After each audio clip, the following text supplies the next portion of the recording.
करायला जातं एक आणि होतं भलतंच. तर बघा इथं मी उडीद वडे केले होते आणि त्याचं टेक्स्चर दाखवते तुम्हाला कसं झालं. छान फ्लफी जाळीदार झाले होते. आणि काय झालं, मी डाळ शिजायला टाकली होती, जे की सांबरसाठी. पूर्ण घरात ती डाळ उतू गेली. म्हणजे त्याच्यात पाणी झालं होतं का काय काय माहीत नाही, पण उतू गेली. आणि मग असं काहीतरी करायचं म्हटलं तर असं होणारच. तर इट्स ओके. तर इथं मी ना छान असं पीठ रात्री डाळ भिजवत ठेवली होती.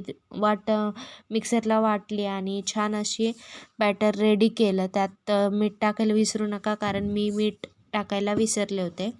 सो त्यानंतर तेल तापवत ठेवलं. पळीने छान असे ते उडीद वडे करून घ्यायचे. मी पळीने करते, तुम्ही कशाने करता नक्की सांगा. आणि छान पाण्यात हात बुडवून मग छिद्र पाडून मग ते हळुवारपणे तेलात सोडायचे. तेलात आपण पळी सोडतो त्या टायमाला थोडंसं पाणी असतं पळीला, सो उडण्याची शक्यता आहे. सो सांभाळून अशा प्रकारे छान अशी क्रिस्पी आपले उडीद वडे तयार आहेत.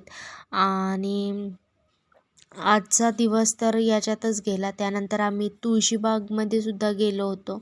तर तुळशीबागचा व्लॉग नक्कीच येईल. आणि तोपर्यंत म्हणजे हा व्लॉग पहा आणि आवडला तर लाईक करा, शेअर करा, सबस्क्राईब करा आणि बेल आयकॉन दाबा, म्हणजे तुम्हाला कळेल की तुळशीबागेचा व्हिडिओ नेमकं कधी आला आहे. तो चला, कसा वाटला व्हिडिओ नक्की कमेंट करून सांगा. आवडला तर लाईक करा, शेअर करा, सबस्क्राईब करा आणि भेटूयात पुन्हा एका नवीन व्हिडिओमध्ये.